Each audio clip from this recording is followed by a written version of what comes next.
What's up, guys? Welcome to your 91st Android tutorial for the new Boston. And what we're going to do in this tutorial is get rid of that error I showed you in the last tutorial. Or not necessarily an error, but every time we use our browser and we click a link, it's going to open up a new intent. Use the intent to open up some kind of a browser instead of using our web view like we'd like. And what we need to do is we kind of need to override that intent that's happening. And so what we're going to do is how we're going to set that up is by setting up a WebView client. So what we're going to do first is we're just going to say our browser dot, and then we can say set WebView client, and as you can see it takes a WebView client within its parameters. Now we don't have a WebView client yet, so we're going to create one. So we're going to create a new class. We can either do that over here or down here, down below in the code, which I'm going to do. So whatever you guys feel more comfortable with. But we're going to create a new object, which again is a WebView client. So we're going to say new RView client, something like that. It doesn't really matter what you guys want to label that as. And it's like, hey, we don't know what this is. We're going to say create a class RView client right here. And we're going to say whatever, finish. Dang it. I hate how it does that. Never mind. I'm going to do it. Yeah, I might as well just do it in this new code over here. So again, basically all we're doing is we created a new class that is going to be a WebView client. So we're going to just create a new object of the WebView class that we just created, and then I just hovered over and said create a class, which created this class for me. And as you can see, the most important thing is it extends the WebView client class. So that's going to allow us to, again, since our set WebView client is looking for that, we need to say extends WebView client as well. So now what we want this class to do is we're basically going to make a Boolean, a true false, but we're going to override because it's coming from something else. So we just have to override that method. I know we haven't really got into what override means, but it's kind of a Java thing. Don't worry too much about it. We're just going to say public Boolean and then say should override URL loading. And this is going to be a web service, or I'm sorry, a web view called v, and we're going to call this, or the second parameter is going to be a string called URL.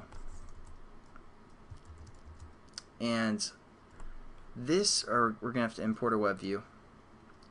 So you're like, what's going on here? Basically this is just a method that we need to set up,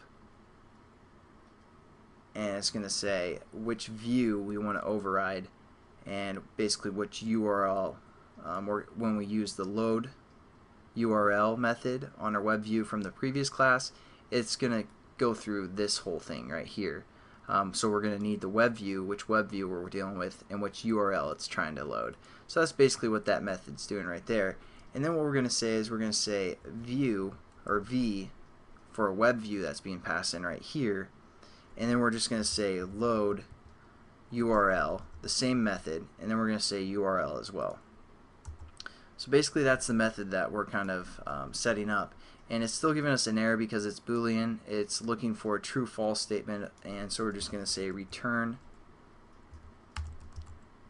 true. So I don't know if that's kind of confusing. Let's run it and make sure it works, and I'm going to kind of talk over everything that we did again, and hopefully it'll make a little bit more sense. Or as that's loading, I'll just talk over that again. Okay, again, Android will use an intent that uses its own browser to open up links of some sort. So we want to override that. So how we're going to do that is using the set WebView client, and then we don't have a WebView client yet, so we're going to say create our own, a new instance of this class that we just created.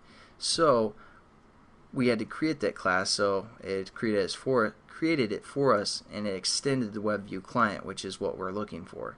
And then we created this method called should override URL loading, which takes in a web view and a URL.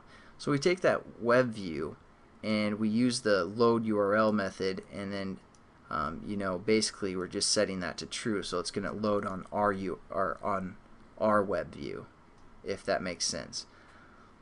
Hopefully it does, but it might not. And sorry if it doesn't. So let's try and click like blog here, and hopefully it'll load now within here. As you can see, the blog section is loading in here. The next, and then just make sure tutorial section right here as well. So yeah, it looks like it's working. The next thing that we're going to do is we're going to kind of scale down this browser to fit in this window. So as you can see right now, it's zoomed in. We don't really want it to start zoomed in like this. So we're going to scale it down. I'm going to show you some other settings that we can use with the WebView class. And I'll catch you guys then. Have a good one.